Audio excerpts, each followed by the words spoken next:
ನಮಸ್ಕಾರ. NCB times media ವಿಶೇಷ ವರದಿಗೆ ಸ್ವಾಗತ. ನಾನು ದರ್ಶನ್ ಹುಣಸೂರು.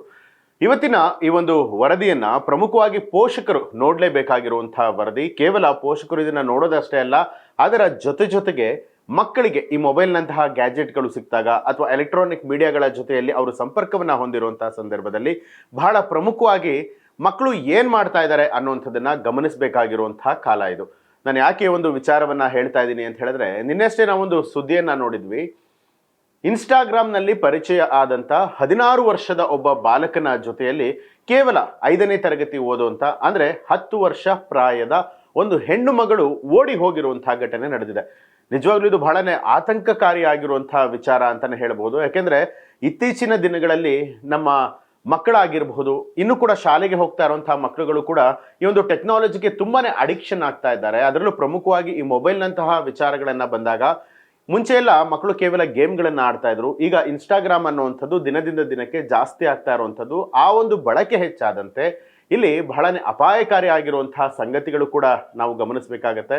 ನಾನು ಈಗಾಗಲೇ ಹೇಳಿರೋ ರೀತಿಯಲ್ಲಿ 16 ವರ್ಷದ ಒಬ್ಬ ಬಾಲಕ, ಆತನ ಜೊತೆಯಲ್ಲಿ 10 ವರ್ಷದ ಒಂದು ಹೆಣ್ಣು ಮಗು ಹೋಗುತ್ತೆ ಅಂತ ಹೇಳಿದ್ರೆ ನಿಜವಾಗ್ಲೂ ಇದು ಎಷ್ಟು ಆತಂಕ ಆಗುತ್ತೆ ಅಂತ ಹೇಳಿದ್ರೆ, ನಿನ್ನಷ್ಟೇ ನಾವೊಂದು ಸುದ್ದಿ ಎಲ್ಲೆಡೆಯಲ್ಲಿ ವೈರಲ್ ಆಗಿರೋದನ್ನ ನೋಡಿದ್ವಿ.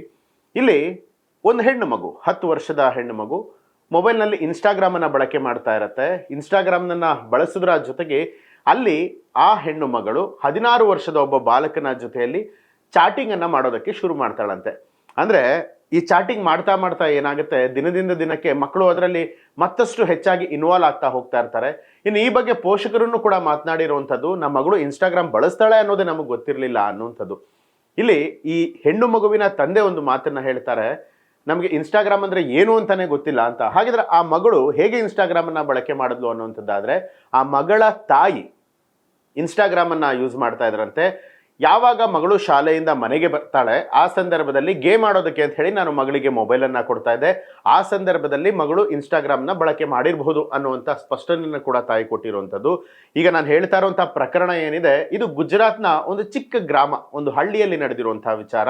ಆ ಹೆಣ್ಣು ಮಗು ಚಾಟಿಂಗ್ ಮಾಡ್ತಾ ಮಾಡ್ತಾ ಏನಾಗುತ್ತೆ ಅಂತ ಹೇಳಿದ್ರೆ, ದಿನದಿಂದ ದಿನಕ್ಕೆ ವೈಯಕ್ತಿಕವಾಗಿ ಅವರು ಚಾಟಿಂಗ್ ಮಾಡೋದಕ್ಕೆ ಶುರು ಮಾಡ್ತಾರೆ. ಇನ್ನು ಇವತ್ತು ನಾನು ಏನೋ ಈ ಒಂದು ಪ್ರಕರಣದ ಬಗ್ಗೆ ಮಾತನಾಡ್ತಾ ಇದ್ದೀನಿ, ಇದು ಗುಜರಾತ್ನ ಒಂದು ಪುಟ್ಟ ಹಳ್ಳಿಯಲ್ಲಿ ನಡೆದಿರುವಂತಹ ವಿಚಾರ, ಒಂದು ಪುಟ್ಟ ಗ್ರಾಮ. ಆ ಒಂದು ಗ್ರಾಮದಲ್ಲಿ ತಾಯಿ ಮೊಬೈಲನ್ನು ಬಳಕೆ ಮಾಡ್ತಿದ್ಲಂತೆ. ಯಾವಾಗ ಮಗಳು ಶಾಲೆಯಿಂದ ಬಂದ ನಂತರ ಮಗಳಿಗೆ ಮೊಬೈಲ್ನಲ್ಲಿ ಗೇಮ್ ಆಡೋದಕ್ಕೆ ಕೊಡ್ತಿದ್ದೆ ಅಂತ ಹೇಳಿರುವಂಥ ವಿಚಾರ. ಈ ಒಂದು ವಿಚಾರ ಏನಿದೆ ನಿಜವೂ ಬಹಳನೇ ಒಂದು ರೀತಿ ಆತಂಕಕಾರಿ ಅಂತಾನೆ ಹೇಳಬಹುದು. ಮಗಳು ಚಾಟಿಂಗ್ ಮಾಡ್ತಾ ಮಾಡ್ತಾ ಆ ಒಬ್ಬ 16 ವರ್ಷದ ಬಾಲಕನ ಜೊತೆಯಲ್ಲಿ ಕೆಲವೊಂದು ವೈಯಕ್ತಿಕ ವಿಚಾರಗಳನ್ನೆಲ್ಲ ಮಾತನಾಡಿಕೊಳ್ಳೋದಕ್ಕೆ ಶುರು ಮಾಡ್ತಾರೆ. ದಿನದಿಂದ ದಿನಕ್ಕೆ ಅದು ಹೋಗ್ತಾ ಹೋಗ್ತಾ ಡಿಸೆಂಬರ್ 31ನೇ ತಾರೀಕು ಎಲ್ಲರೂ ಕೂಡ, ಅಂದ್ರೆ ಆ ಮನೆಯಲ್ಲಿರುವಂತಹ ತಂದೆ ತಾಯಿ ಅಂದ್ರೆ ಎಲ್ಲರೂ ಕೂಡ ಹೊಸ ವರ್ಷದ ಸಂಭ್ರಮಾಚರಣೆಯಲ್ಲಿರ್ತಾರೆ. ಆ ಸಂದರ್ಭದಲ್ಲಿ ಮಗಳು ಮತ್ತೆ ಆ 16 ವರ್ಷದ ಬಾಲಕ ಏನಿರ್ತಾರೆ ಚಾಟಿಂಗ್ ಮಾಡ್ತಾ ಮಾಡ್ತಾ ನಾವಿಬ್ರು ಎಲ್ಲಾದ್ರೂ ಓಡ್ ಹೋಗೋಣ ಅನ್ನುವಂಥ ಮಾತನ್ನ ಆಡ್ಕೊಳ್ತಾರಂತೆ. ಅದರಂತೆ ಡಿಸೆಂಬರ್ 31ನೇ ತಾರೀಕು ಆ 10 ವರ್ಷದ ಹೆಣ್ಣು ಮಗಳು 16 ವರ್ಷದ ಬಾಲಕನ ಜೊತೆಯಲ್ಲಿ ಹೋಗ್ತಾಳೆ. ಆ ಬಾಲಕ ಕೂಡ ಬಹಳನೇ ನೀಟಾಗಿ ಎಲ್ಲವನ್ನ ಪ್ಲಾನ್ ಮಾಡ್ಕೊಂಡಿರ್ತಾನೆ. ಎಲ್ಲೋ ಒಂದು ಕಡೆ ರೂಮನ್ನು ಕೂಡ ಆತ ಅರೇಂಜ್ ಮಾಡಿರ್ತಾನಂತೆ. ತದನಂತರ ಆ ಹೆಣ್ಣು ಮಗುವನ್ನ ತನಗೆ ಬೇಕಾಗಿರುವಂತಹ ರೀತಿಯಲ್ಲಿ ಕೆಟ್ಟದಾಗಿ ಬಳಕೆ ಮಾಡ್ಕೊಂಡಿದ್ದಾನೆ ಅನ್ನುವಂಥ ಒಂದು ವಿಚಾರ ಇಲ್ಲಿ ಬಹಳನೇ ಗಮನಿಸಬೇಕಾಗಿರುವಂಥದ್ದು. ಯಾವಾಗ ಹೆಣ್ಣು ಮಗಳು ಮನೆಯಲ್ಲಿ ಕಾಣೋದಿಲ್ವೋ ತಂದೆ ತಾಯಿ ಇಬ್ಬರು ಕೂಡ ಹೋಗಿ ಪೊಲೀಸ್ ಸ್ಟೇಷನ್ನಲ್ಲಿ ಕಂಪ್ಲೇಂಟನ್ನು ಲಾರ್ಜ್ ಮಾಡ್ತಾರೆ. ಕಂಪ್ಲೇಂಟ್ ಆದಾಗ ಪೊಲೀಸರು ಇಮಿಡಿಯೇಟ್ ಆಗಿ ಕಾರ್ಯಪ್ರವೃತ್ತರಾಗ್ತಾರೆ. ಹೆಣ್ಣು ಮಗುವನ್ನ ಹುಡುಕೋದಕ್ಕೆ ಶುರು ಮಾಡ್ತಾರೆ. ಅಲ್ಲಿ ಆ ಒಂದು ಪ್ರಕರಣ ಕಿಡ್ನಾಪ್ ಕೇಸ್ ಅಂತ ಹೇಳಿ ದಾಖಲಾಗಿರುತ್ತೆ. ಆಗ ಹುಡುಕಾಟವನ್ನ ನಡೆಸಿದಾಗ ಆ 16 ವರ್ಷದ ಬಾಲಕ ಒಂದು ತಪ್ಪನ್ನು ಮಾಡಿರ್ತಾನೆ. ಏನು ಅಂತ ಹೇಳಿದ್ರೆ, ಹೋಗುವಂತಹ ಸಂದರ್ಭದಲ್ಲಿ ತನ್ನ ಮೊಬೈಲನ್ನು ಕೂಡ ಜೊತೆಗೆ ತೆಗೆದುಕೊಂಡು ಹೋಗಿರ್ತಾನೆ. ಹಾಗಾಗಿ ಅದನ್ನ ಟ್ರ್ಯಾಕ್ ಮಾಡಿ ಪೊಲೀಸರು ಆತನನ್ನ ಹಿಡಿದು ವಿಚಾರಣೆಯನ್ನ ಮಾಡದಂತಹ ಸಂದರ್ಭದಲ್ಲಿ ಈ ಒಂದು ಪ್ರಕರಣ ಬೆಳಕಿಗೆ ಬಂದಿದೆ. ಇಲ್ಲಿ ಪೋಷಕರು ಬಹಳನೇ ಪ್ರಮುಖವಾಗಿ ಗಮನಿಸಬೇಕಾಗಿರುವಂತಹ ವಿಚಾರ ಏನು ಅಂತ ಹೇಳಿದ್ರೆ, ಒಂದು ಮಗು ಏನು ಮಾಡ್ತಾ ಇದೆ, ಮೊಬೈಲಲ್ಲಿ ಏನನ್ನ ಬಳಕೆ ಮಾಡ್ತಾ ಇದೆ, ಏನು ನೋಡ್ತಾ ಇದೆ ಅನ್ನೋದನ್ನ ಗಮನಿಸಬೇಕಾಗಿರುವಂಥದ್ದು ಬಹಳನೇ ಮುಖ್ಯ.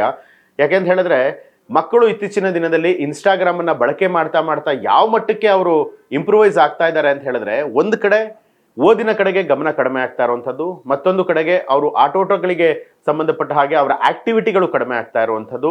ಹಾಗಾಗಿ ಇಲ್ಲಿ ಮಕ್ಕಳು, ಮುಂಚೆ ಎಲ್ಲ ನಾ ಹೇಳಿದ್ದೆ ಆಗಲೇ ಪ್ರಾರಂಭದಲ್ಲಿ, ನಾವೆಲ್ಲ ಏನಾದರೂ ಒಂದನ್ನು ನೋಡಬೇಕು ಅಥವಾ ಸ್ವಲ್ಪ ಅಡಲ್ಟ್ ಕಂಟೆಂಟ್ಗಳನ್ನು ನೋಡಬೇಕು ಅನ್ನುವಂಥದ್ದಾದರೆ ನಮ್ಮ ಕಾಲದಲ್ಲೆಲ್ಲ ಒಂದು 10ನೇ ತರಗತಿ ಅಥವಾ 12ನೇ ತರಗತಿ ಆದ ನಂತರ ಆ ರೀತಿಯಾದಂತಹ ವಿಚಾರಗಳ ಬಗ್ಗೆ ಗಮನ ಹೆಚ್ಚಾಗ್ತಾ ಇತ್ತು. ಆದರೆ ಇತ್ತೀಚಿನ ದಿನದಲ್ಲಿ ಕಾಲಮಾನ ಹೇಗೆ ಬದಲಾಗ್ತಾ ಇದೆ ಅಂತ ಹೇಳಿದ್ರೆ, ಶಾಲೆಗೆ ಹೋಗುವಂತ ಪ್ರಾಥಮಿಕ ಹಂತದಲ್ಲೇ ಇರುವಂತಹ ಶಾಲಾ ಮಕ್ಕಳು ಕೂಡ ಈಗ ಇನ್ಸ್ಟಾಗ್ರಾಮ್ ಅನ್ನ ಬಳಕೆ ಮಾಡ್ತಾರೆ, ತಮಗೆ ಬೇಕಾಗಿರುವಂತಹ ಸೈಟ್ಗಳನ್ನ ಓಪನ್ ಮಾಡ್ಕೊಳ್ತಾರೆ, ಅಥವಾ ಬೇರೆ ಯಾವುದೇ ರೀತಿಯಾದಂತಹ ಸಾಮಾಜಿಕ ಜಾಲತಾಣಗಳನ್ನ ಬಳಸುವಂತಹ ಸಂದರ್ಭದಲ್ಲಿ ದಯಮಾಡಿ ಪೋಷಕರು ಈ ಬಗ್ಗೆ ಗಮನವನ್ನ ಹರಿಸಬೇಕಾಗತ್ತೆ.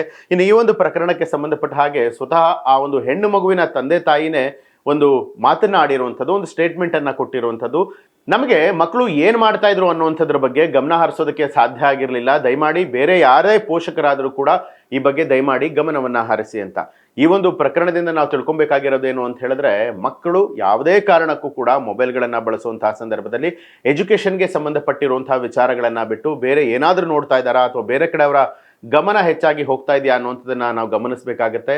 ಹಾಗಾಗಿ ಮಕ್ಕಳು ಅಷ್ಟೇ ಶಾಲೆಯಲ್ಲಿ ಏನು ಕಲಿತಾರೆ ಅದಕ್ಕೆ ಸಂಬಂಧಪಟ್ಟ ಹಾಗೆ ವಿಚಾರಗಳನ್ನ ಮೊಬೈಲ್ನಲ್ಲಿ ನೋಡಬೇಕೇ ವಿನಃ ಅದು ಬಿಟ್ಟು ಇನ್ಸ್ಟಾಗ್ರಾಮ್ನಲ್ಲಿ ಆಗಿರ್ಬೋದು ಅಥವಾ ಬೇರೆ ಬೇರೆ ರೀತಿಯಂಥ ಸಾಮಾಜಿಕ ಮಾಧ್ಯಮಗಳಲ್ಲೂ ಕೂಡ ನಮಗೆ ಏನು ಬೇಕು ಅಂದರೆ ನಾವು ನಮ್ಮ ಕಲಿಕೆಗೆ ಏನು ಬೇಕು ಅನ್ನೋದನ್ನ ಬಹಳ ಮುಖ್ಯವಾಗಿ ಗಮನ ಹರಿಸಬೇಕಾಗತ್ತೆ. ಅದು ಬಿಟ್ಟು ಇತರೆ ವಿಚಾರಗಳು ಅಂತ ಬಂದಾಗ ಪೋಷಕರು ದಯಮಾಡಿ ಮೊಬೈಲ್ನಲ್ಲಿ ಏನು ಅಡಲ್ಟ್ ಕಂಟೆಂಟ್ಸ್ ಇರುತ್ತೆ ಅದನ್ನು ಆಫ್ ಮಾಡೋದಕ್ಕೂ ಕೂಡ ನಿಮಗೆ ಆಪ್ಷನ್ಸ್ ಇರುತ್ತೆ.